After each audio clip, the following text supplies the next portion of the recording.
Eu saúdo com a paz do nosso Senhor e Salvador Jesus Cristo, aos nossos amados irmãos e irmãs, aos amigos e amigas do portal Escola Dominical.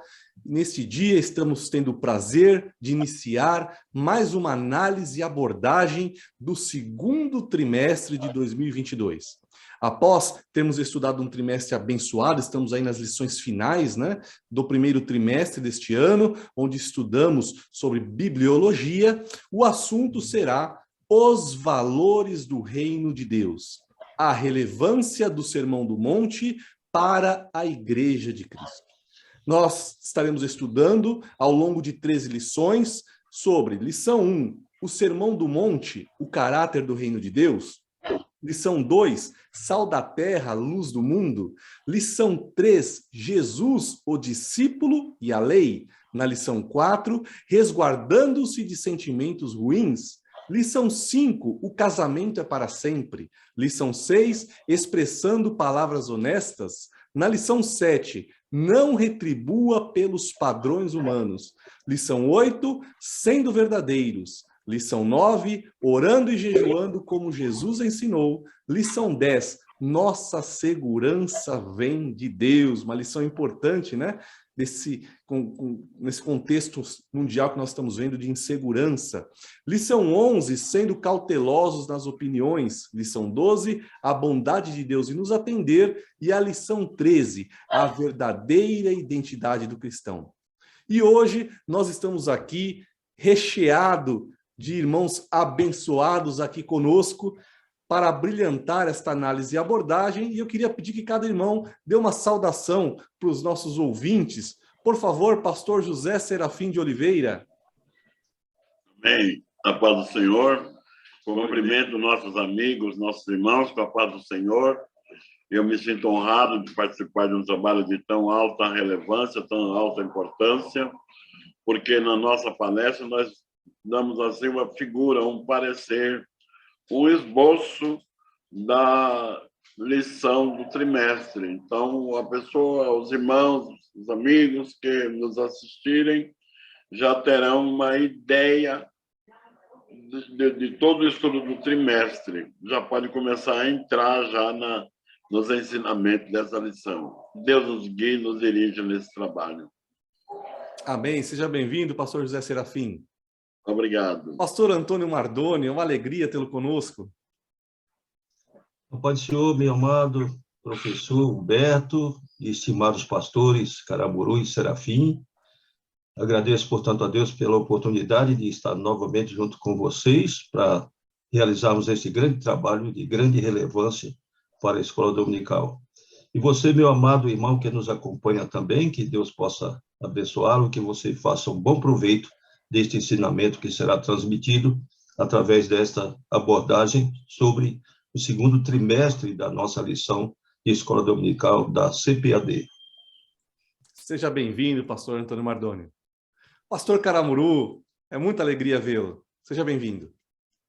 Eu que agradeço mais uma vez esta oportunidade de estarmos juntos para mais uma vez estudarmos uma abordagem, uma análise do trimestre. Lembrando que nós começamos o novo currículo da CPAD este ano, estudamos o livro-texto de todos os nossos estudos, que é a Bíblia, e agora vamos estudar a base da doutrina cristã, que está sintetizada no Sermão do Monte. Estamos começando como se deve começar um currículo, pelos alicerces, pelos fundamentos. Amém. Mais uma vez, seja bem-vindo. E remindo o tempo, vamos começar.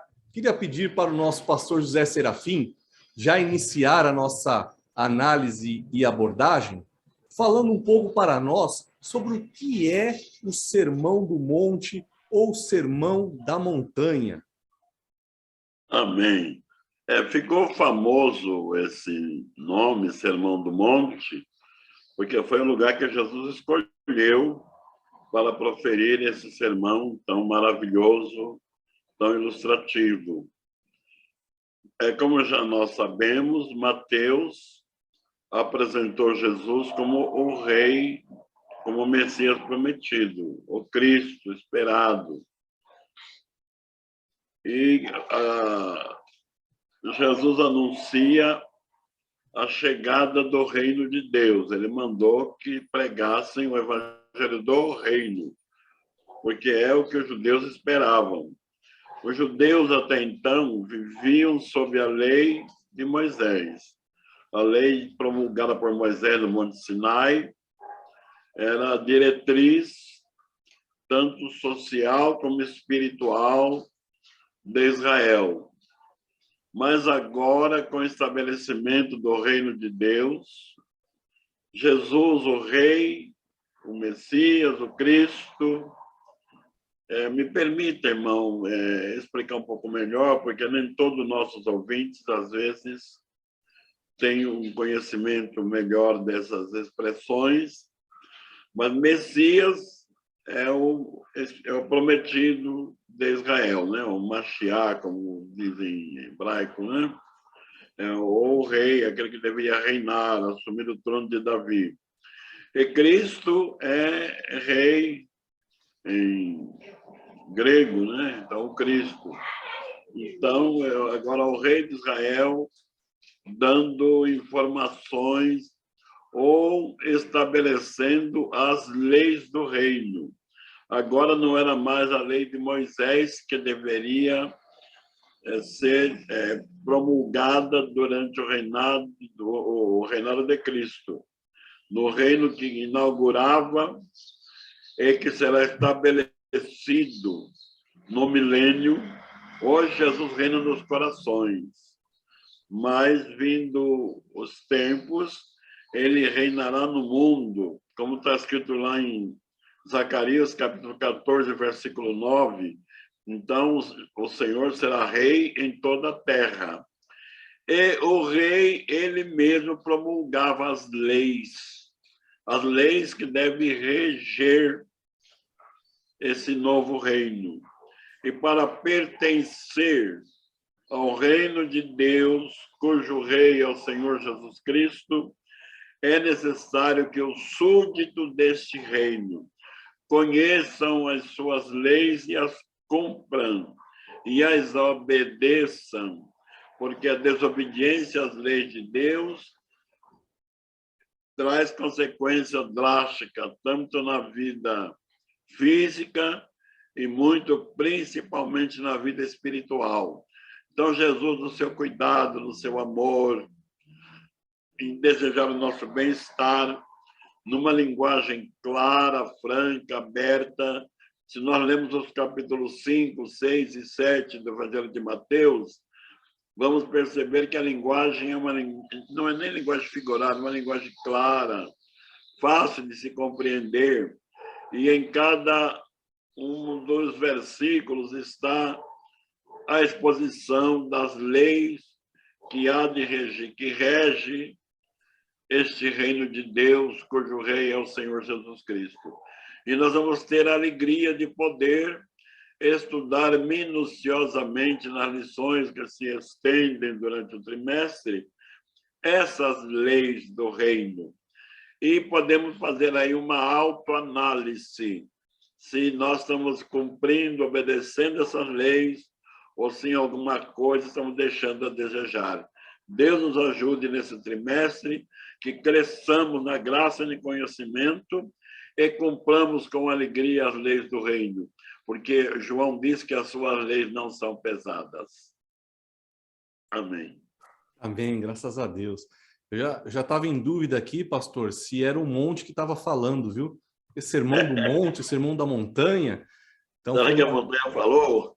Será que a montanha falou? Mas foi uma bênção aí, o senhor já nos explicou que são palavras do próprio Deus, né? Então vai ser muito importante nós estudarmos esse tema.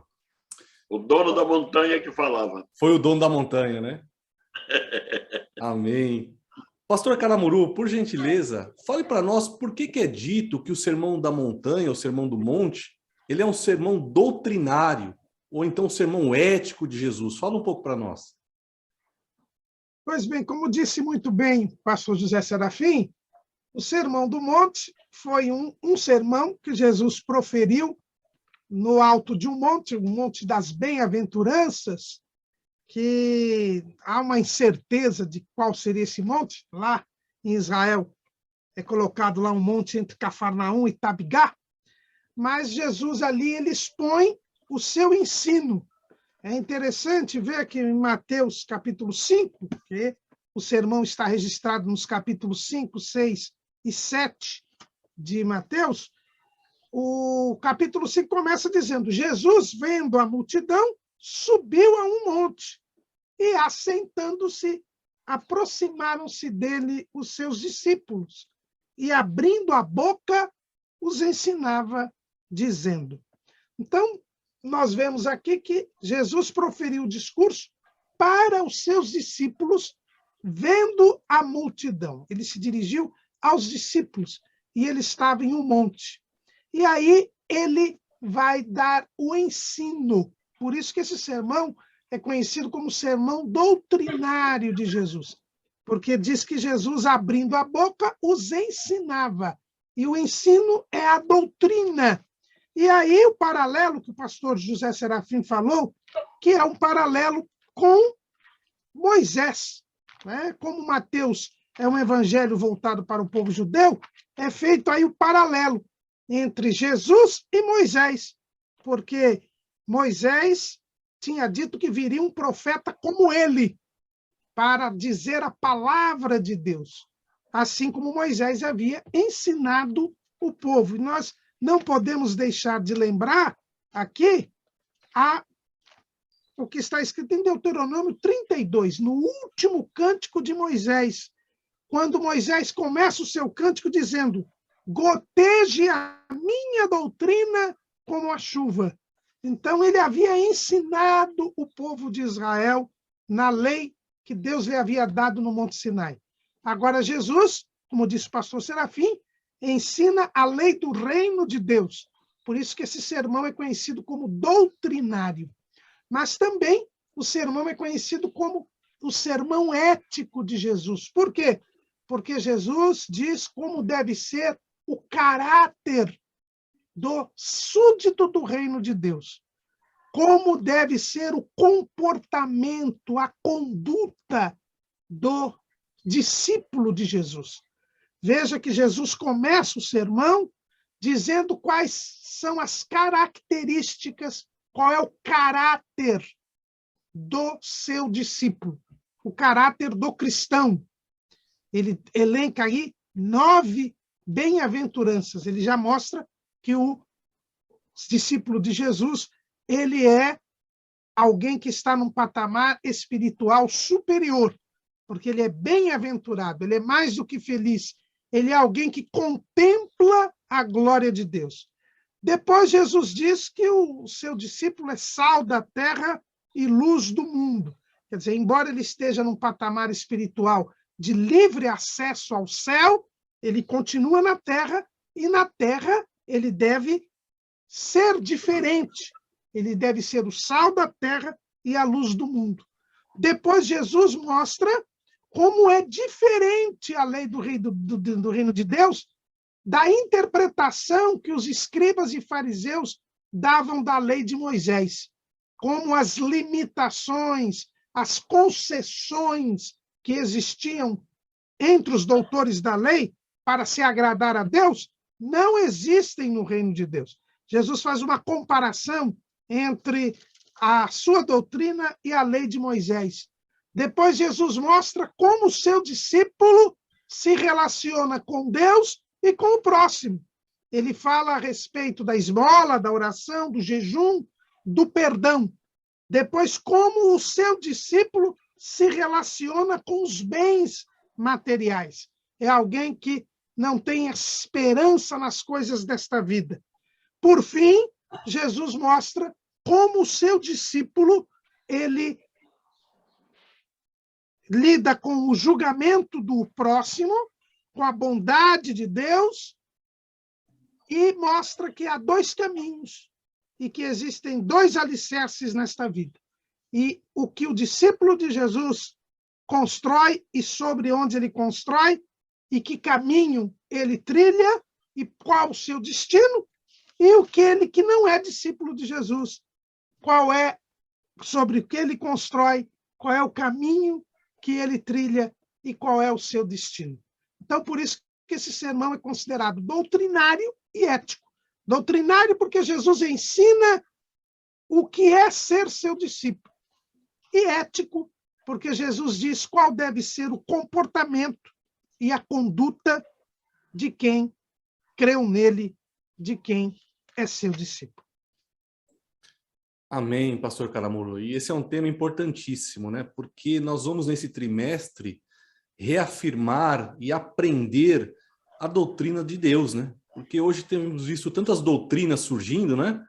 E que não tem nenhum respaldo bíblico, então é fundamental que a Igreja do Senhor se atente para esse tema tão rico. E o senhor comentou sobre as bem-aventuranças, né?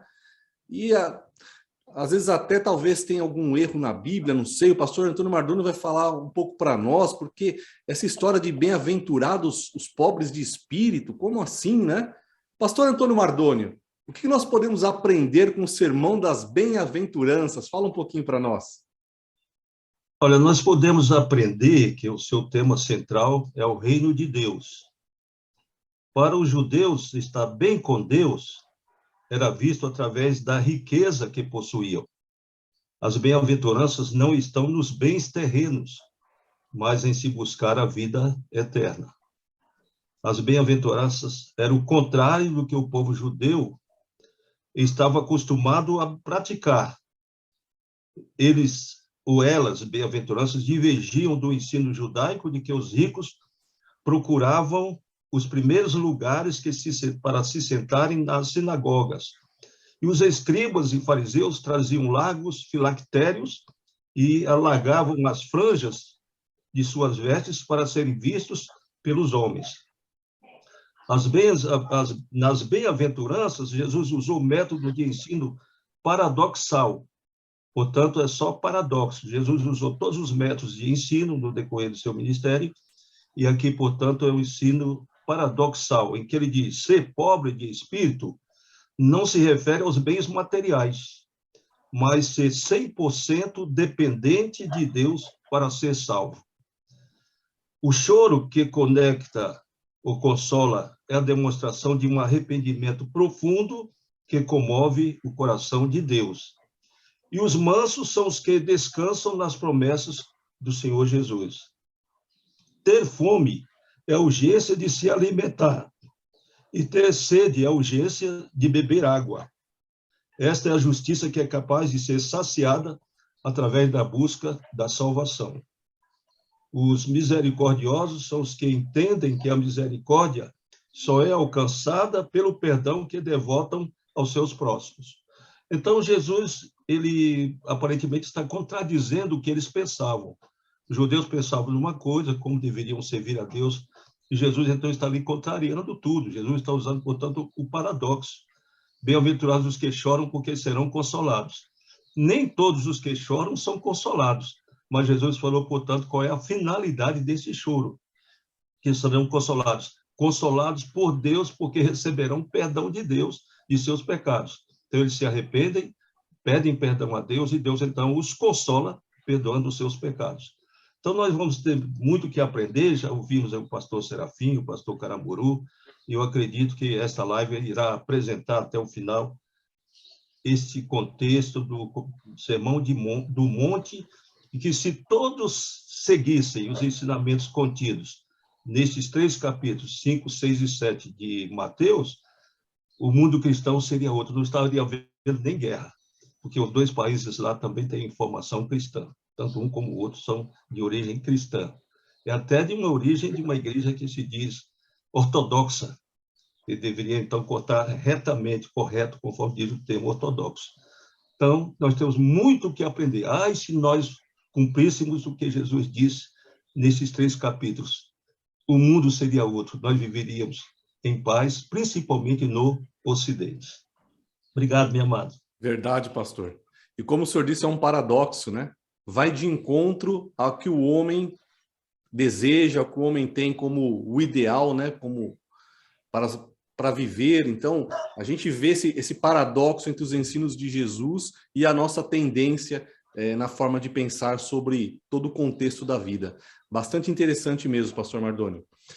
E continuando, meus queridos, também nós vemos um ensinamento de Jesus em relação a nós, cristãos, sermos o sal da terra. Pastor Caramuru, qual o significado disso? Como eu posso ser o sal da terra? Pois é, depois de Jesus ter dito sobre as características dos seus discípulos, falando das bem-aventuranças, por que eles estão num patamar espiritual superior, ele vai dizer que nós, discípulos dele, somos o sal da terra.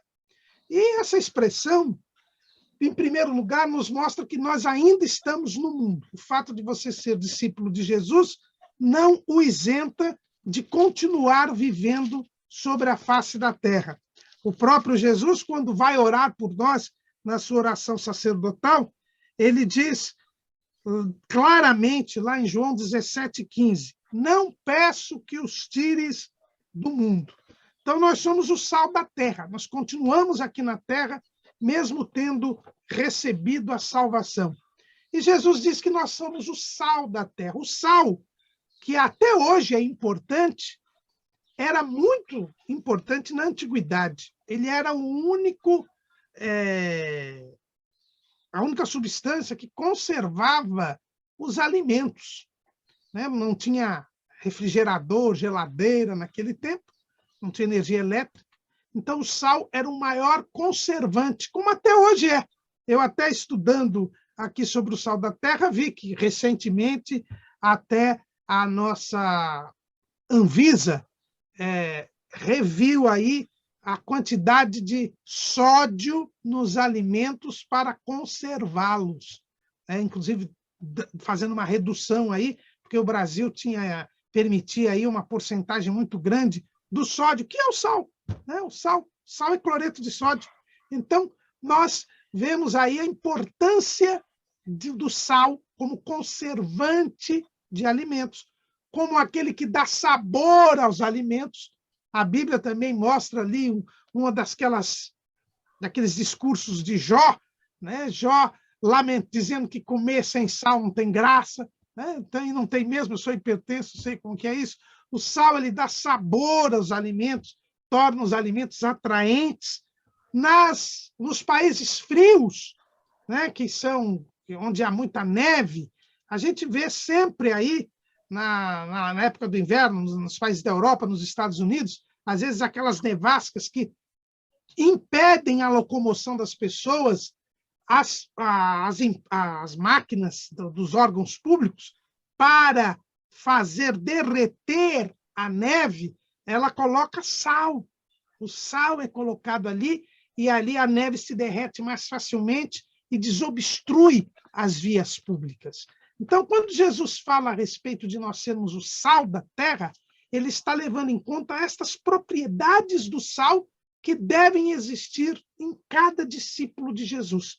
A declaração de fé das Assembleias de Deus, lá no capítulo 11, que trata sobre a igreja, no item 6, lá na página 123, ela fala desse ensino de Jesus. Ela diz assim, a declaração de fé: enquanto membros da igreja, somos o sal da terra, proporcionando sabor à vida e evitando a putrefação da sociedade, ao combatermos o pecado e a corrupção. Então, os irmãos, vejam que, quando Jesus diz que nós somos o sal da terra, ele exige de nós o quê? Em primeiro lugar, que nós combatamos, assim como o sal impede que o alimento estrague, nós, como servos de Jesus, discípulos de Jesus, como membros do reino de Deus, devemos ser um obstáculo, um impedimento à total corrupção da humanidade. A igreja, os discípulos de Jesus, eles são um empecilho para o domínio total e completo do pecado. É por isso que, hoje, essas pessoas usadas pelo espírito do anticristo têm os evangélicos, os crentes, como as pessoas a serem destruídas, a serem manietadas, a serem atacadas, perseguidas. Por quê? Porque enquanto a igreja está na terra, não há o domínio total do pecado, da corrupção, da imoralidade. Nós somos uma pedra no sapato dessa gente que quer o domínio total do pecado. E isso só será possível depois do arrebatamento da igreja. Por quê? Porque nós somos o sal da terra. Agora, nós temos sido obstáculo, impedimento ao pecado nos ambientes que nós estamos frequentando? Nós trazemos a sã doutrina, a moralidade, a decência na nossa presença?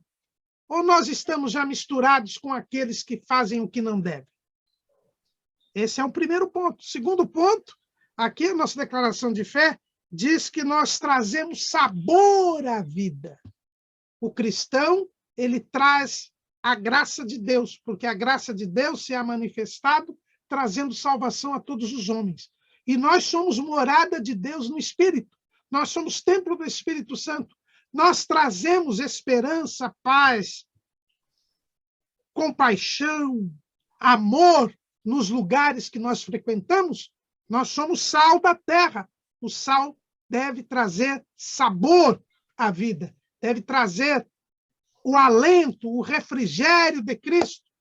E o sal também, como nós dissemos, ele derrete o gelo, derrete a neve, desobstrui as vias públicas, impedindo o isolamento das pessoas. Nós temos levado o fervor espiritual aos lugares que nós frequentamos, onde nós vivemos. Nós trazemos o amor de Deus para as pessoas. É esta a exigência. E tem um outro último ponto. O sal, ele também simboliza o compromisso, né? Por isso que se dizem que dois amigos, eles são amigos depois que comem 1 quilo de sal juntos, né? Aí existe uma comunhão, um compromisso. Os sacrifícios, lá no tempo da lei, eram postos com sal, era colocado sal. É o sal do compromisso. Nós temos compromisso com Deus, nós estamos fiéis a Deus continuamente até a morte. Se somos o sal da terra, sim. Agora, quando o sal perdia suas propriedades, ele era usado para pavimentação. Hoje a gente usa o asfalto, né? Naquele tempo eles usavam o sal para pavimentar as estradas. E todos pisavam no sal. O sal não servia para mais nada a não ser para ser pisado pelos homens. É o que Jesus nos diz. Se nós nos misturarmos com o mundo, se nós perdermos a comunhão com ele, nós vamos perder as propriedades. Não mais traremos fervor, não mais traremos sabor, não mais seremos impedimento à corrupção. Aí o fim do ex-discípulo de Jesus é muito triste, porque ele será pisado pelos homens. Ele sofrerá, já neste mundo, uma humilhação sem igual. Muito interessante, né, pastor? O senhor estava falando, eu estava lembrando aqui, eu gosto muito de um cafezinho, não sei se os irmãos aqui também gostam, e eu estava incomodado que minha xícara de aquela porcelana branca, né, estava ficando manchada de café. E eu tentei de todo jeito tirar aquela mancha, eu tinha passado todo tipo de produto. Aí eu estava vendo no YouTube uma dica falando assim, olha, passa sal. Eu falei, não é possível, sal para tirar mancha da xícara. Aí eu coloquei o sal numa bucha e esfreguei. Meus irmãos, a xícara ficou nova. O senhor falou de várias aplicações para o sal, mas se a gente for falar aqui, sal é usado para tudo. Isso mostra que o cristão, né, pastor? Cristão temente a Deus, ele é uma bênção para o mundo, né? Exatamente. Cristão temente a Deus, ele é o pau para toda obra, ele vai ajudar a equilibrar esse mundo terrível que a gente vive. Muito obrigado, pastor. Foi uma bênção aí a sua explicação. E dando continuidade, Jesus também nos insta para sermos luz do mundo. Pastor José Serafim, como eu posso ser luz, pastor? Amém. Me permita, antes de comentar essa luz do mundo, pegar um pequeno gancho no que diz o Dr. Caramuru sobre o sal.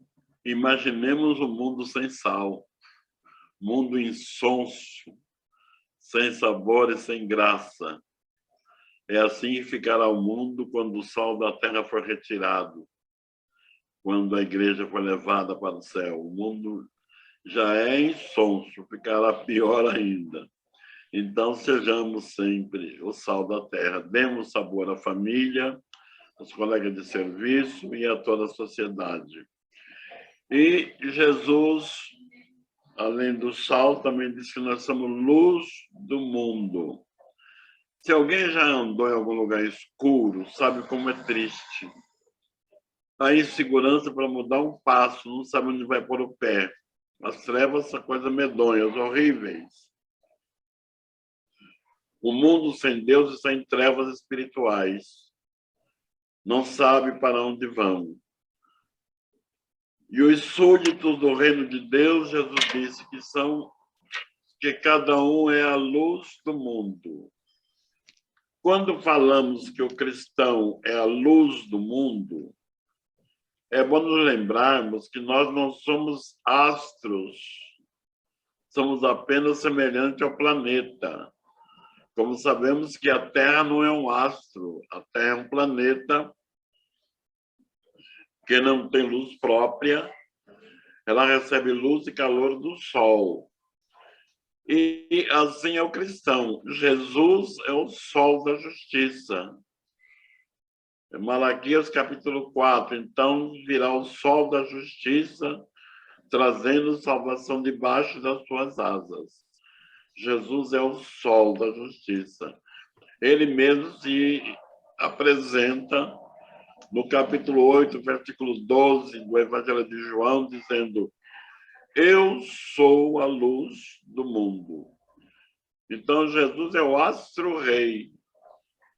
E aquele que está em comunhão com Cristo recebem o reflexo dessa luz e eles aparecem no mundo como luzeiro. Quando um pecador está desnorteado, perdido nas doutrinas que não atingem, que não satisfazem suas necessidades, e ele sente que está caminhando em trevas, e quando ele tem oportunidade de conversar de conhecer essa luz, que é Cristo, que se apresenta através dos súditos do reino, ele começa a receber um facho de luz, começa a ser dirigido e orientado, andando agora com certeza, com convicção. Há uma expressão usada pelos evangélicos, pelos crentes, que às vezes irrita as pessoas não cristãs por não entenderem muito bem. Um crente fala: eu tenho certeza da salvação. E, de fato, tem que ter mesmo. Certeza absoluta de que somos salvos. E uma pessoa que não entende isso, como que um comedor de arroz e feijão pode dizer que tem certeza que é salvo? Primeiro, me permita aí uma expressão jocosa.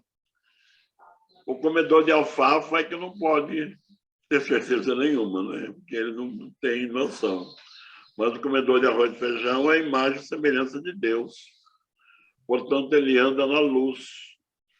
Deus, na sua misericórdia, não deixou seus filhos nas trevas, mas a luz resplandece em Cristo, o sol da justiça. Jesus é a resplandecente estrela da manhã. Eu quero aproveitar também o ensejo para lembrar que Isaías 14 nos fala que Satanás era um querubim ungido e chamado de estrela da manhã, mas não diz resplandecente. Mas o livro do Apocalipse já fala que Jesus é a resplandecente estrela da manhã. Quer dizer, ele é a própria luz. A luz emana dele. E os súditos do reino que estão em comunhão com Jesus refletem a luz de Cristo neste mundo, tirando as pessoas da dúvida, da incerteza, da insegurança, lhes apontando um caminho seguro, onde ele dá os passos sabendo onde está andando, sabendo o que o espera, sabendo como deve agir e atuar, porque ele tem luz. Então, que cada cristão deixe essa luz resplandecer. Desculpa, irmão. Que cada cristão seja uma verdadeira luz no local de trabalho, no local onde mora, e até mesmo numa condução onde estiver um servo de Deus, aí tem uma luz do mundo para nortear e orientar os desesperados e aflitos. Nos examinemos e vejamos se estamos brilhando, se essa luz está brilhando ou se está ofusca. Ela precisa resplandecer. Muito obrigado. Amém, pastor. Que bênção. Agora eu aprendi certinho, viu? Amém. Vale a pena ser luz, né, pastor? Precisa ser luz, vale a pena. Refletir a própria glória de Cristo, graças a Deus. Pastor Antônio Mardônio, esse assunto é recorrente no meio cristão, né? Qual é o relacionamento do cristão com a lei? E Jesus, ele nos dá esse ensinamento. O que Jesus fala para nós no Sermão do Monte a respeito desse relacionamento do cristão com a lei de Moisés? Muito bem, só aproveitando aí o gancho da palavra do pastor Serafim, que nós lemos lá em João, capítulo 1. Ali estava a luz verdadeira que alumia todo homem que vem ao mundo. Então, Jesus realmente é a luz verdadeira, como o sol é a luz verdadeira. E a lua reflete para nós à noite a claridade, mas a claridade da luz não é verdadeira. É, portanto, um reflexo. Então, Jesus é esta luz verdadeira. Obrigado, pastor Serafim, pela excelente colocação. Mas, meu amado, respondendo, portanto, a sua pergunta, o Sermão do Monte, contido, portanto, nos capítulos 5 a 7 de Mateus, é a continuação do Decálogo. Jesus deu sequência, portanto, ao Decálogo. Nós vemos 2 subindo o monte. Moisés subiu o monte, lá de Sinai, e Jesus subiu o monte lá em Israel, exatamente para dar continuidade ao Decálogo. Deus sabia que não era possível nós cumprirmos, ou melhor dizendo, que não era possível nós cumprirmos um só mandamento. Nenhum mandamento foi cumprido por ninguém, somente e exclusivamente por Jesus. Jesus cumpriu toda a lei, todos os mandamentos, mas nenhum de nós, ou nenhum deles, inclusive o próprio Moisés, que recebeu das mãos de Deus o Decálogo, as 10 leis, ele transgrediu, porque desobedeceu uma ordem que Deus havia dado para ele. Então, o Decálogo para nós é como um espelho. Nele podemos ver nossa impossibilidade de fazer qualquer coisa para nos salvarmos. Então, o Decálogo não salva, mas ele serve de um espelho para nós. Ele nos reflete, portanto, a nossa situação. Ele nos mostra que nós somos imperfeitos, que nós precisamos buscar a perfeição agora, mediante o nosso novo nascimento, através de Jesus Cristo, mediante a fé em Jesus. Mas se observarmos esse espelho por um momento, veremos um reflexo e contemplaremos a beleza, a santidade e a grandeza de Deus. Então, nós vemos nos 10 mandamentos, portanto, essa beleza, a santidade e a grandeza de Deus.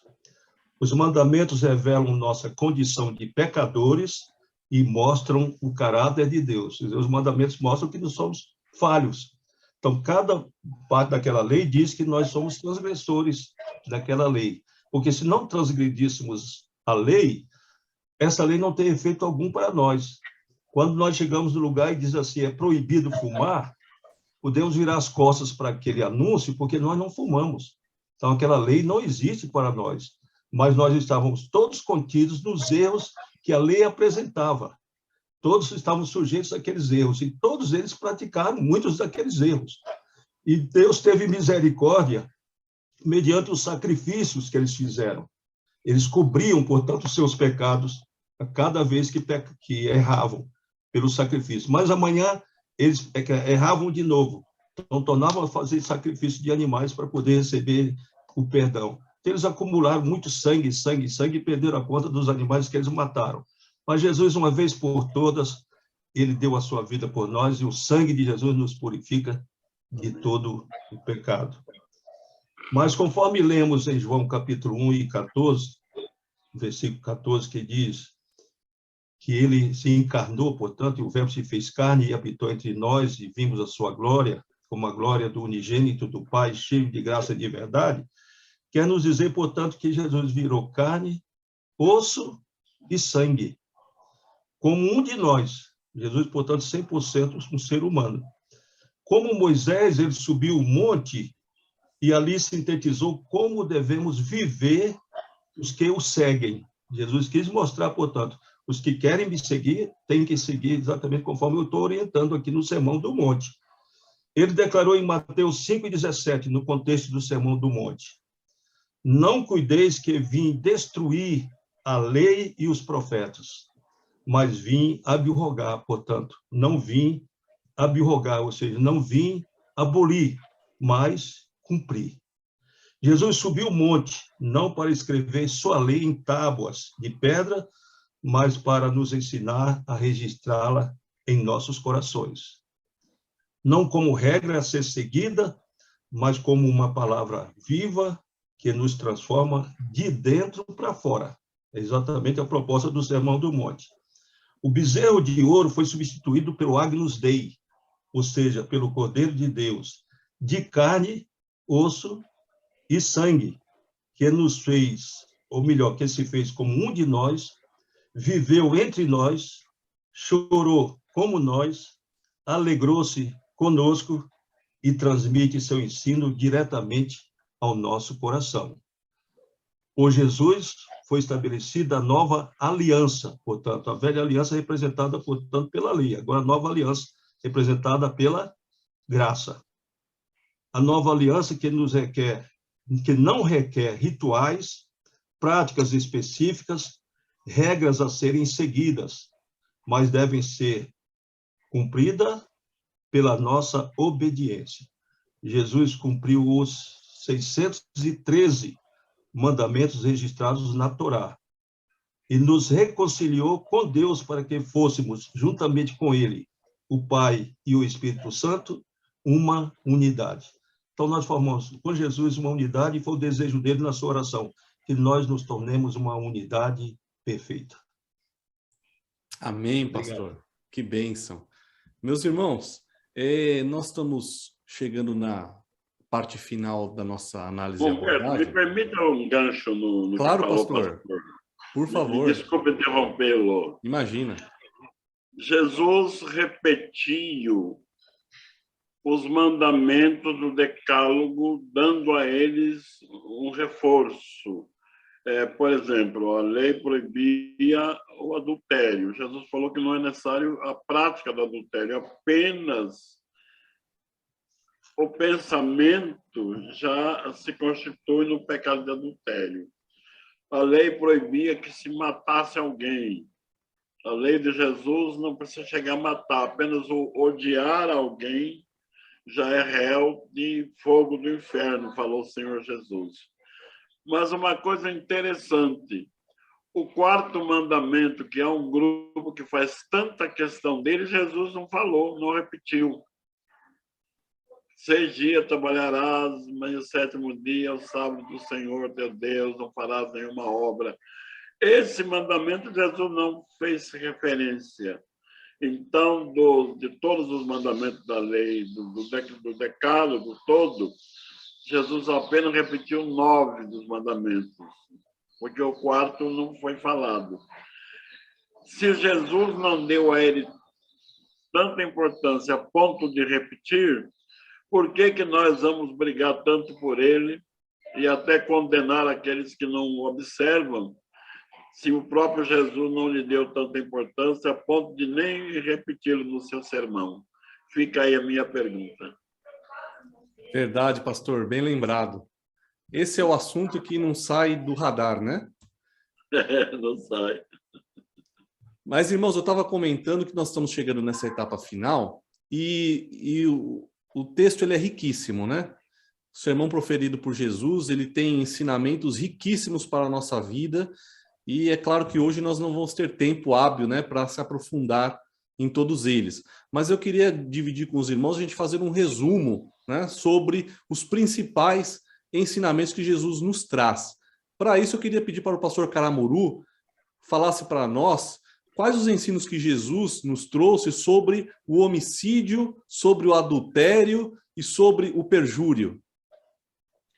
Pois então, como disse o pastor Mardônio, nós temos aqui agora a continuidade do decálogo. Na verdade, como eu disse, os discípulos de Jesus estavam num patamar superior. É interessante que logo no começo do sermão, como nós já falamos aqui alguns minutos atrás, o texto diz que Jesus, vendo a multidão, subiu a um monte e, assentando-se, aproximaram-se dele os seus discípulos. Veja que Jesus estava no monte, mas os seus discípulos também estavam no monte. Mas não era isso que acontecia no Monte Sinai.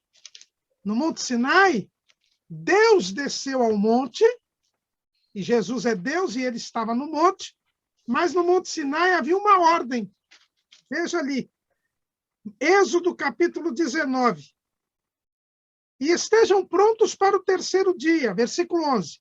Porquanto no terceiro dia o Senhor descerá diante dos olhos de todo o povo sobre o Monte Sinai e marcará os limites ao povo em redor, dizendo: guardai-vos que não subais o monte, nem toqueis o seu termo. Todo aquele que tocar o monte certamente morrerá. Nenhuma mão tocará nele, porque certamente será apedrejado ou asseteado. Quer seja animal, quer seja homem, não viverá. Soando a buzina longamente, então subirão ao monte. Veja que os israelitas não subiram ao monte, mas os discípulos de Jesus estavam com Jesus no monte. E quando tocou a buzina, o povo, em vez de subir ao monte, como estava escrito aqui, saiu correndo. Veja lá, Êxodo 20, versículo 18. E todo o povo viu os trovões e os relâmpagos e o sonido da buzina e o monte fumegando. E o povo, vendo isto, retirou-se e pôs-se de longe. Então, nós temos aqui os discípulos de Jesus, eles estão com Jesus no monte. Mas o povo de Israel estava longe do monte. Por quê? Porque havia o pecado. O pecado separava o homem de Deus. A lei não pode ser colocada no coração do homem. Ela teve que ser colocada em tábuas de pedra e no rolo de papiro, que depois Moisés escreveu. Agora Jesus mostra aos seus discípulos que, como eles estão em comunhão com Deus, a lei, ela está escrita no coração. E aí vem os ensinos, como foi dito aqui, a gente tem que resumir hoje, mas vai ter uma lição para cada um. Mas veja bem, o homicídio, a lei dizia, não matarás. A lei de Moisés, não matarás. E os intérpretes da lei, com base nas escrituras, diziam, matar é derramar o sangue. Derramou o sangue do outro homem, matou. Quem mata deve morrer. É réu de juízo. Mas tem que derramar o sangue. Jesus diz, eu, porém, vos digo. E é interessante que Jesus fala assim, ouvistes o que foi dito aos antigos. Quer dizer, a lei, como ela era interpretada por um povo que estava longe. Mas Jesus diz, eu, porém, vos digo. Teve um rabino-chefe de Roma, chamado Jacob Neusner. Ele fez um debate com o Papa Emérito Bento XVI, que é um grande teólogo, e ele dizia que ele não podia aceitar Jesus, porque no Sermão do Monte, Jesus se fez Deus. Porque, para ele dizer, eu, porém, vos digo, ele se colocava no lugar do legislador, no lugar de Deus. E é exatamente isso. Jesus é Deus. Né? Ele estava certo. Ele só não está certo em não crer, mas ele está certo em dizer. Jesus se coloca no lugar dele, que é o de Deus, como legislador. Só que ele diz o seguinte, não matar não é não derramar o sangue. Não matar é ter raiva sem motivo do irmão. Quando você odeia o irmão, você já é homicida. E quando nós vamos lá no primeiro homicídio da Bíblia, a gente vê que Jesus tem razão. Porque Caim, ele se tornou homicida, não foi quando ele derramou o sangue de Abel, mas quando ele se irou e descaiu o seu semblante, porque a oferta de Abel foi aceita e a dele não. Tanto que Deus veio falar com ele ali. A primeira vez que Deus fala com Caim é quando ele se ira e descai o semblante. Por quê? Porque ali ele passou a odiar o Abel. E derramou o sangue do Abel quando teve ocasião. Então, quando nós odiamos o irmão, o próximo, nós já somos homicidas. É o que João, que bem aprendeu a lição de Jesus, nos escreve lá em 1 de João, capítulo 3, versículo 15. Qualquer que aborrece a seu irmão é homicida. E quando a gente odeia alguém, só não derrama o sangue da pessoa se não tiver oportunidade. Se tiver como Caim, num lugar ermo, sozinho, sem testemunhas, você derrama o sangue. Agora, você odeia o seu chefe no serviço, você não vai pegar uma arma e matá-lo ali, porque você sabe que você vai ser preso, vai para a cadeia, vai perder o emprego. Só por causa disso é que você não derrama o sangue. Mas Jesus diz, já é homicida, porque o pecado nasce no coração. E a obediência tem que vir do coração. Foi o que Jesus disse lá em Mateus 15 e 19. Porque do coração procedem os maus pensamentos, mortes. E aí eu já emendo com a outra, adultérios. Aí Jesus vai ensinar também. Não adulterarás. É o 6º mandamento. O que é adultério? Até hoje, os juristas dizem, adultério é a prática do sexo, do coito vagínico com alguém que não é o seu cônjuge. Você, sendo casado, pratica sexo com alguém que não é seu cônjuge. Eu lhe lembro bem, no meu tempo, eu estou ficando velho mesmo, no meu tempo de escola, de faculdade, o adultério ainda era crime no Brasil. E eu lembro o professor, ele dizia o seguinte, o cônjuge traído segue o outro está acompanhado. Ele entra em um motel. Quando ele entra no quarto, você espera um tempo, abre a porta, arromba a porta, acende a luz, tira a coberta, encontra os dois nus. Isso é adultério? Não, porque eles não estão praticando o ato. Adultério é a prática do ato. E era assim que era interpretado pelos rabinos judeus. Por isso que quando pegam aquela mulher, eles levam para Jesus e faz questão de dizer, ela foi apanhada no próprio ato, adulterando, para não ter nenhuma dúvida. Mas Jesus diz, agora não. O meu discípulo, quando você já olha para o cônjuge, olha para uma mulher ou para um homem que não é o seu cônjuge e o deseja sexualmente, você já adulterou. Porque do coração procedem os adultérios. Já houve adultério. E era assim, Jesus tem razão? Tem razão. Porque Jó, antes da lei, Jó, que era, a Bíblia diz que era um homem sincero, reto, temente a Deus e que se desviava do mal. Jó dizia, eu fiz concerto com os meus olhos, não posso fixá-los numa virgem. Eu jamais desejei a mulher de outro. E não fiquei, no meu coração, nunca me deixei seduzir por uma mulher de alguém. Quer dizer, Jó já cumpria, porque ele era um servo de Deus, temente, reto, temente a Deus. Então, Jesus tinha razão. E, por fim, o perjúrio. O perjúrio era o seguinte, você não podia jurar em falso. É o 3º, não tomarás o nome do Senhor teu Deus em vão, e o 9º mandamento, não darás falso testemunho.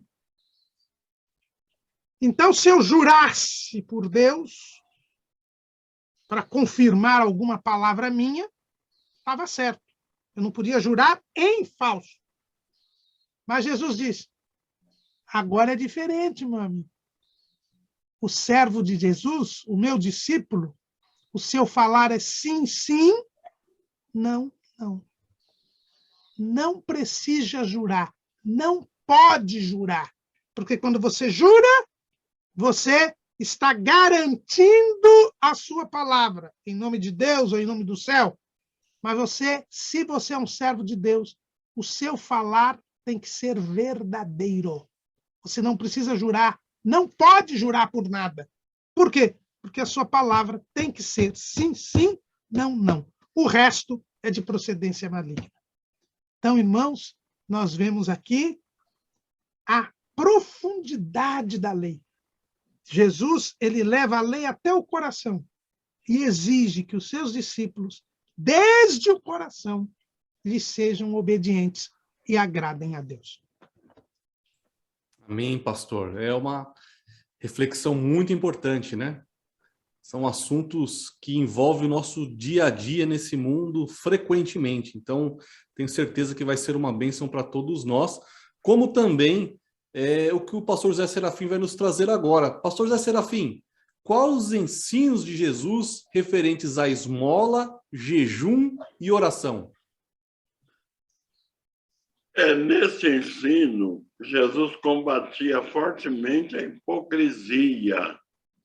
Aqueles que fazem alguma coisa não por amor ao próximo ou por amor a Deus, mas o fazem para se projetarem, para parecerem santos. Então, é muito comum. Nós vemos hoje, ainda hoje, no comércio, quando uma empresa faz alguma coisa em favor, atendendo algum apelo da televisão, faz questão que o nome da empresa seja bem anunciado, para saber qual é a empresa que está dando esmola. Na verdade, ela não está preocupada com socorrer o aflito, mas em propagar o seu próprio nome. E os fariseus já tinham esse costume. Quando lemos Isaías, capítulo 58, quando diz o jejum que agrada a Deus, porque eles jejuavam, lá está escrito que eles deixam a cabeça caída como um junco, cabelo caído no rosto, semblante triste. E alguém perguntava, o senhor está bem? Você está com o semblante caído? Eu estou jejuando. Então dá uma aparência de santo. Aí Jesus ensinou que esse jejum Deus não recebe. Mas quando jejuar, Jesus falou, lava o rosto, penteia o cabelo. Alguns crentes me perguntaram, quando eu estou jejuando, posso escovar os dentes? Não só pode, como deve, porque se não pode se alimentar. Então, o jejum é coisa entre o crente e Deus. Nós estamos vendo muito hoje pessoas aparecendo na televisão. Eu estou subindo monte, estou jejuando tantos dias. Esse jejum é anulado, para Deus não vale, se é que estão jejuando mesmo. Porque o jejum é secreto entre o cristão e Deus. No caso de uma pessoa casada, um homem, uma mulher que vai jejuar, o único que deve saber é o seu cônjuge. Ele deve saber, que a mulher saber que o marido está jejuando, ou vice-versa, o marido saber que a mulher está jejuando, para lhe dar apoio. Talvez não possa jejuar junto por algum motivo, mas pode apoiar, orar e contribuir para que esse jejum seja uma bênção para quem está jejuando e para a família toda. Então, Jesus quer combater aí a hipocrisia. É uma religião falsa, de aparência e não de realidade. Tanto jejum como esmola. Jesus usa aí até uma hipérbole, né? Que não saiba a tua mão direita o que faz a esquerda, ou vice-versa, não sabe a esquerda o que faz a direita. Quer dizer, então, Jesus fala de algo secreto entre o ofertante e Deus, e ninguém mais precisa saber.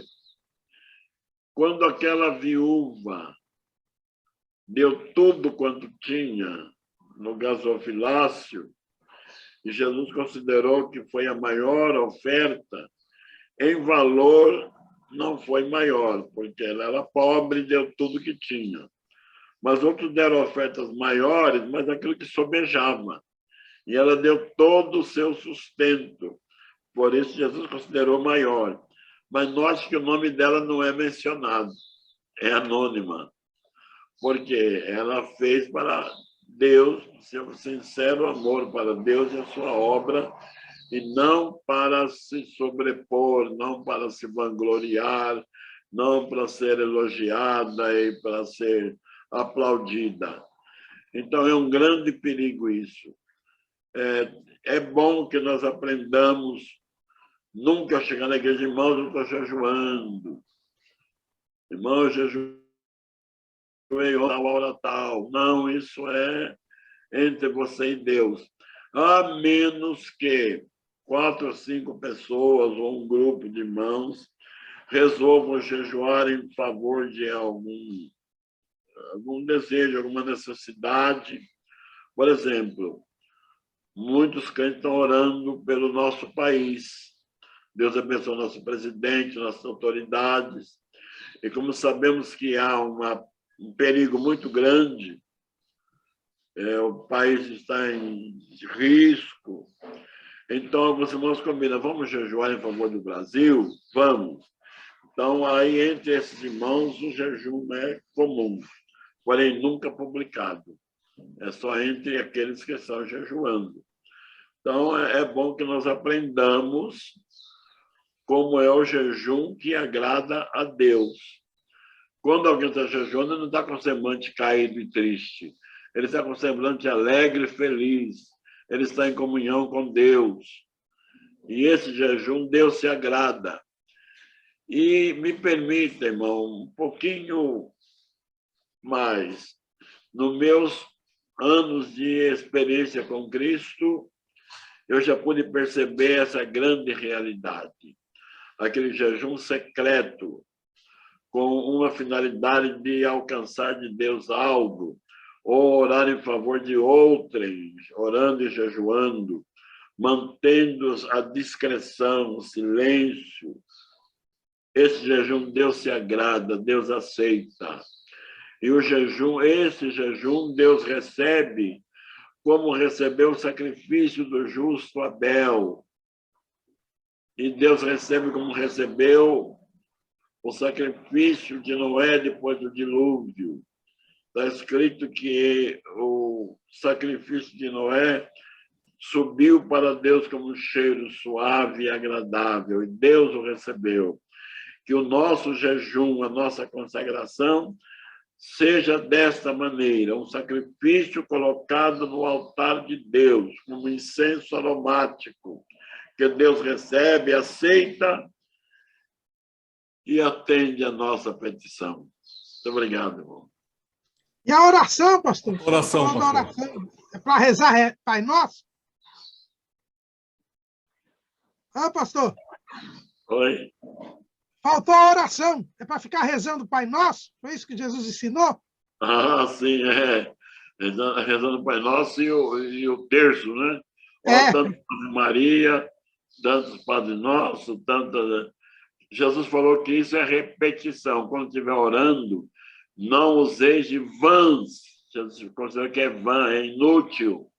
Vãs repetições. Ele diz, como gentil, como os ímpios, que pensam que por muito falar serão ouvidos. Não. A nossa oração não deve ser decorada, mas é uma espontaneidade que vem da alma. Ninguém deve ensinar ninguém a orar. Jesus ensinou uma oração padrão, não para ser repetida com as mesmas palavras, mas para ser entendida, quando vamos orar, a primeira pessoa a ser honrada na nossa oração, a ser adorada é o próprio Deus.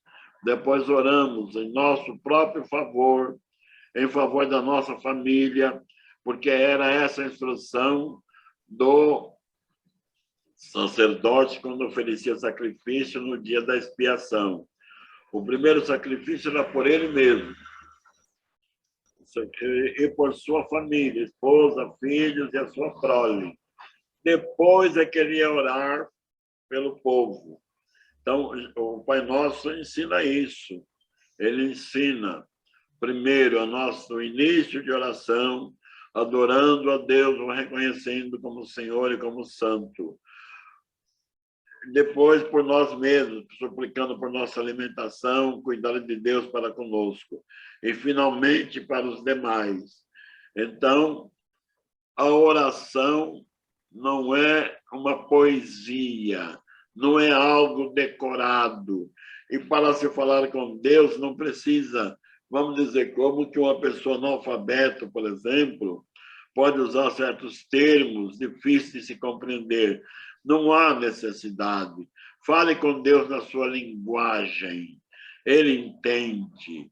Assim como a mãe entende o choro do filho. Quando o nenê está chorando, a mãe compreende. É fome. Ele está sujinho. Tem alguma coisa incomodando. Pelo tipo do choro, a mãe percebe. Se a mãe percebe a necessidade da criança pelo choro dela, muito mais o nosso Deus entende as nossas expressões. Por simples que seja, ele entende o desejo do coração. E com ternura, com amor paternal, ele nos atende. O João, na sua epístola, diz que essa é a confiança que temos nele. Se pedimos alguma coisa segundo a sua vontade, sabemos que ele nos ouve. E se sabemos que ele nos ouve, sabemos que alcançamos as petições que lhe fizermos. Portanto, aprendamos com Jesus a jejuar e a orar, de maneira que Deus se agrade. Nós vamos ter lições sobre isso e será mais bem especificado. Irmãos, se os irmãos me permitam, esse tema sobre o jejum, eu queria só deixar aqui um alerta para os nossos irmãos, nossos internautas, porque o inimigo de nossas almas, ele tem uma prática muito comum de banalizar aquilo que Deus faz, né? Então, nós vemos que tudo que Jesus ensinou é perfeito, é justo, é para o bem do homem. Satanás, ele tem esse costume de deturpar aquilo que Deus nos ensinou. E nós temos aí uma difusão de um tal de jejum intermitente. Os irmãos devem ter ouvido falar disso, que é um jejum que ele serve para o emagrecimento. Então, exatamente, as pessoas, o que as pessoas estão fazendo, pastor? Elas jejuam por um certo tempo, né? E depois elas se alimentam por um outro período, né? É uma forma de falar regime, mas é um negócio bem sistematizado, onde a pessoa, por um período, ela jejua mesmo, né? Mas isso é uma prática, eu não estou dizendo aqui que não é bom cuidar do corpo, que nós temos que controlar a alimentação, sim, né?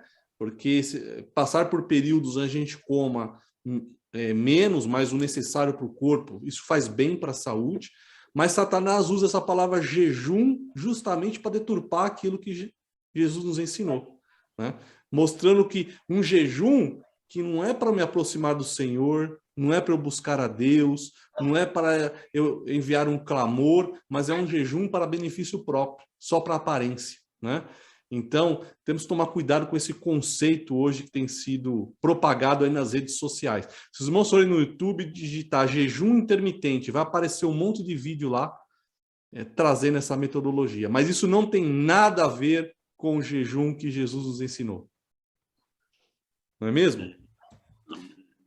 Para nós continuarmos, pastor Antônio Mardoni, eu sei que o senhor deu uma passadinha bem rápido em uma das suas participações, mas fala um pouquinho mais para nós agora sobre o que Jesus nos ensinou sobre o relacionamento do cristão com as coisas terrenas. Olha, nós encontramos, portanto, no contexto do Sermão do Monte, no capítulo 6, versículos 19 ao 34, Jesus utilizou, portanto, esse texto para falar a respeito desse nosso relacionamento com as coisas terrenas. Ele nos ensina que devemos nos relacionar com as coisas terrenas, mas exatamente com cautela, como nós devemos proceder. Ele nos ensina qual é, portanto, o nosso procedimento. A síntese do seu ensinamento é: não se preocupe. Exatamente isso que Jesus enfatizou: não se preocupe. E exatamente a preocupação, que seria o pré, significa antes, e ocupar, estar, portanto, atento, fazendo algo naquele momento. Então, Jesus não aceita a preocupação, ele permite que nós estejamos ocupados. Nesse momento, estamos ocupados realizando esta live, daqui a pouco nós estaremos ocupados em outro trabalho, nós nos ocupamos à noite para dormir, nós ocupamos durante o dia para trabalhar, mas nós não devemos nos preocupar. Então, esta é a síntese de Jesus nessa passagem de Mateus 6, 19 a 34. A tônica, portanto, dessa mensagem é que não devemos colocar as coisas de menor valor em primeiro lugar, mas sim o reino de Deus. O reino de Deus, portanto, tem que estar em primeiro lugar. Devemos zelar por ele, devemos, portanto, estar conectado com o reino de Deus, obedecendo a palavra de Deus, que Deus cuida de nós como cuida dos pássaros que não trabalham, não tecem, mas não falta o alimento diário para todos eles, e nós valemos muito mais do que os pássaros, muito mais. Não devemos andar, portanto, ansiosos por causa da nossa sobrevivência. Deus é o Todo-Poderoso, ele nos garante a nossa sobrevivência. Devemos dar atenção ao que nos mantém vivos. É claro que nós precisamos dar atenção. Nós trabalhamos exatamente para ganharmos o pão de cada dia. Mediante o nosso suor, nós ganhamos o suficiente para nós vivermos. Mas não podemos fazer disso uma obsessão. Há muita gente que faz, portanto, uma obsessão, não tem mais tempo de vir à igreja, não tem mais tempo de orar, não tem mais tempo para jejuar, não tem mais tempo para ler a Bíblia, porque o ganha-pão dele, portanto, é uma obsessão. Ele trabalha diuturnamente. E até queria contar assim, rapidamente uma experiência que eu tive como pastor de uma igreja, de um irmão que vivia uma vida de muita necessidade, de muita restrição. A esposa tornou-se, inclusive, para ajudá-lo, devido à dificuldade financeira, vendedora de produtos de beleza nas casas. Ela ia nas casas, oferecia aqueles produtos com aqueles catálogos. E ele conversou comigo e pediu: pastor Madoni, ore por mim, porque eu tenho passado por uma dificuldade muito grande. Eu compro uns carrinhos velhos, e é difícil vender os carrinhos velhos, eu fico um dinheiro empregado naquele carro, e tenho dificuldade, portanto, de vender, e eu queria começar um outro trabalho. Eu vou vender os carrinhos que eu tenho aí e montar um supermercado. Eu vou começar com uma quitanda, um mercadinho, um mini mercado. E ele abriu, portanto, aquele mini mercado, e eu fui até orar e pedir a bênção de Deus para ele naquele mini mercado. E aconteceu que Deus abençoou, e ele formou uma rede de supermercado. Passou a ter outras filiais daquele supermercado que ele abriu lá em primeira instância. Só que ele não quis mais saber da igreja, porque ele tinha que estar sábado e domingo no supermercado, e ele me disse: olha, pastor, estou tão ocupado, tão abençoado por Deus, que eu não tenho mais tempo de ir para a igreja, irmão, ora por mim. Meus amados, então virou uma obsessão. Nós não devemos nos ocupar antes da hora com algo que terá o seu momento de acontecer, exatamente o que Jesus falou da preocupação, porque a preocupação gera ansiedade e inquietação. Não é bom também, Jesus disse nesse contexto de Mateus 6, 19 e 34, não é bom acumular muitos bens materiais, pois eles estão sujeitos à perda de valor e ao roubo. Eu também acompanhei no momento da transição da moeda, quando foi estabelecido o real para nós, que o senhor guardava muito dinheiro em casa, muito dinheiro, a moeda anterior, acho que era o Cruzeiro Novo, uma coisa, ou era cruzado, parece que era um Cruzeiro Novo. E houve aquela transição daquela moeda para o real, um período que a gente transferiu, portanto, todo aquele dinheiro para aquela transição, para depois ser calculado o valor do real. Ele não fez aquela transição, aquele período de transição. E quando ele foi ao banco perguntar quanto que ele tinha, o banco disse: o senhor não tem nada, o senhor perdeu tudo. Mas como perdi tudo? Olha, o senhor não fez a transição. Então, no momento que oficializou a moeda nova do país, o real, aquele dinheiro que o senhor tinha não vale mais nada. Vale mais nada. Então, na verdade, meus amados, nós devemos nos preocupar com a vida eterna e entregar as nossas vidas nas mãos do Senhor. Entrega o teu caminho ao Senhor, confia nele e ele tudo fará. Então, Jesus fala exatamente que não devemos nos preocupar. Sábio é acumular riqueza no céu e não na terra. Jesus não ensinou que alguém seja displicente. Jesus disse assim, portanto, o apóstolo Paulo confirma: se quem não trabalhar, não coma. Então, Jesus não quis dizer, portanto, que sejamos displicentes, devemos ser cuidadosos. Não se prepare para o futuro, mas a preocupação de aumentar a riqueza pode gerar a pobreza espiritual. E exatamente nós precisamos ser ricos espiritualmente, mediante o sermão da montanha. Jesus nos ensina que não devemos nos preocupar com as necessidades básicas da vida. Não devemos andar ansiosos por causa de nossa sobrevivência, pois a nossa vida é mais importante do que o alimento, e o nosso corpo é mais importante do que a nossa vestimenta. Então, um cuidado muito grande. Nós devemos, como disse o apóstolo Paulo, tendo o que comer, tendo o que beber, tendo o que vestir, tendo onde deitar-se, onde viver, portanto, é o que nos contenta, porque a nossa riqueza nós estamos acumulando lá. Nós somos co-herdeiros de Cristo e herdeiros de Deus, porque muitos estão preocupados com a riqueza, com os bens materiais, até no nosso meio, muitos. Eu conheci a história de um pastor, que nós fomos chamados para ser pastores de ovelhas, que ele deixou de cuidar da igreja para cuidar de boi. Ele comprou bois e mais bois e mais bois, e ele recebeu o apelido de o rei do gado. Tornou-se o rei do gado por causa de uma novela que passava na época. Ele se tornou conhecido como o rei do gado.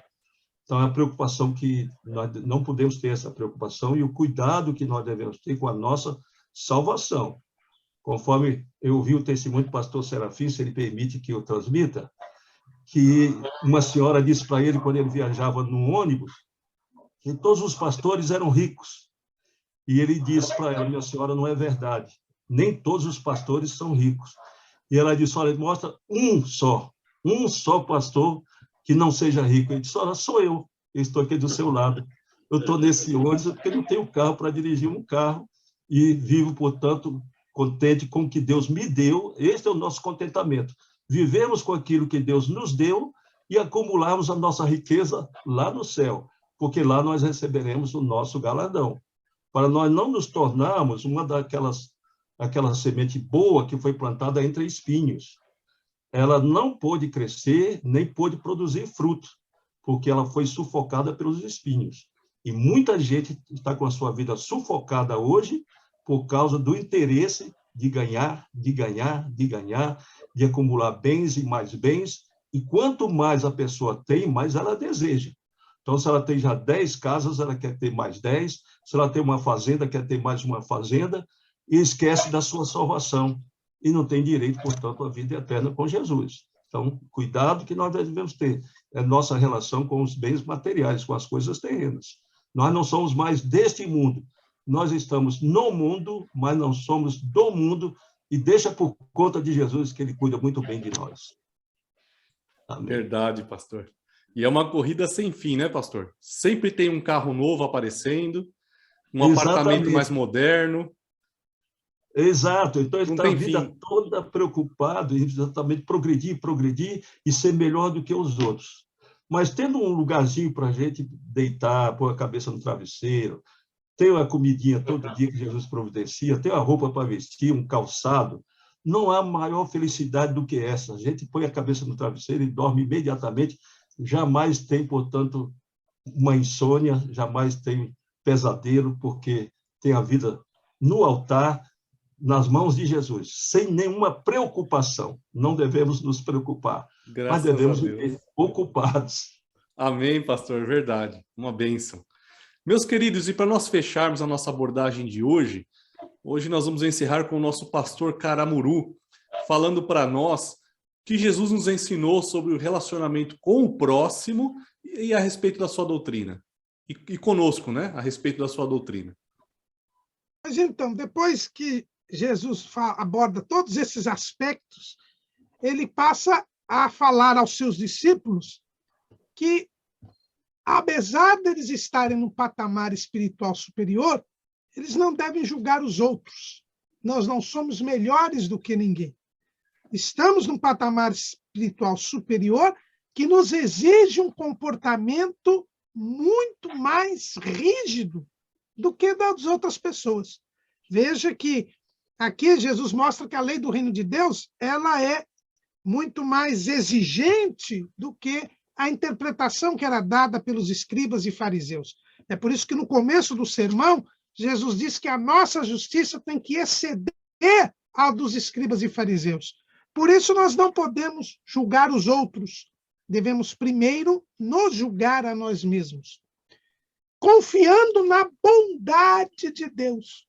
Jesus vai nos falar que Deus é bom e Ele quer nos dar o bem. Se nós buscarmos a Ele, se nós pedirmos, Ele que é Pai, nos dará. Mas nunca nos esquecendo que devemos entrar pela porta estreita e pelo caminho apertado, porque esse é o caminho da salvação. Não existe jeitinho, não existe meio termo, nós temos de ser obedientes a Deus e servir a Deus de coração, com as exigências que nos foram dadas. Tomando cuidado com os falsos profetas, que vão tentar sempre nos enganar. Lembrando que só entra no reino dos céus aquele que se aparta da iniquidade. Não adianta falar que é crente. É preciso obedecer à lei do reino de Deus, cumprir a palavra de Deus. E Jesus termina o sermão com aquela famosa parábola que nós conhecemos desde criança, dos dois alicerces, dos dois construtores, dizendo que quem ouve e pratica a palavra de Deus é aquele que constrói a sua casa sobre a rocha. Virão os ventos, as tempestades e as chuvas, mas a casa ficará firme, porque estamos firmados na doutrina de Cristo, no próprio Cristo. Agora, se nós ouvirmos a palavra de Deus e não praticarmos, formos iníquos, formos pecadores, vivamos pecando, nós estaremos construindo a casa sobre a areia. Quando vierem as dificuldades, a casa ruirá e será grande a nossa queda. E o povo ouviu Jesus terminando esse discurso, admirado com esta doutrina, que era muito mais profunda que a dos escribas e fariseus, e que era dada com autoridade, porque é o próprio Deus, feito homem, que nos ama, que quer nos levar ao céu e que nos indica qual é o caminho da salvação. Amém, meus queridos, graças a Deus, foi uma bênção. Nosso tempo já chegou ao fim, nós ficaremos aqui ainda mais falando sobre esses assuntos maravilhosos. Pedimos aos internautas que continuem utilizando os recursos do portal Escola Dominical. Temos os esboços aí para grande parte das faixas etárias, as pré-aulas que são postadas semanalmente, né, dos adultos com o nosso irmão Caramuru, dos jovens com o pastor Zé Serafim, também as leituras diárias. E também abençoem também o nosso pastor Zé Serafim adquirindo um de seus livros. Eu vou compartilhar aqui a minha tela para os irmãos visualizarem aqui algumas das obras do pastor José Serafim, né? Deus na Família, Daniel, Profecias Atuais e a Revelação do Apocalipse. Então, eu vou colocar os contatos aqui do pastor José Serafim. o e-mail, os irmãos vão ver o telefone dele, que os irmãos podem entrar em contato e estarem aí abençoando o ministério do nosso pastor. Meus queridos, muito obrigado. Agradeço a cada um de vocês pelo tempo, pelo esforço para prepararem esses materiais de estudo para a edificação da nossa vida espiritual. Fiquem todos com Deus, Deus os abençoe e tenham um trimestre cheio da presença de Deus e de sabedoria em nome de Jesus. Até lá.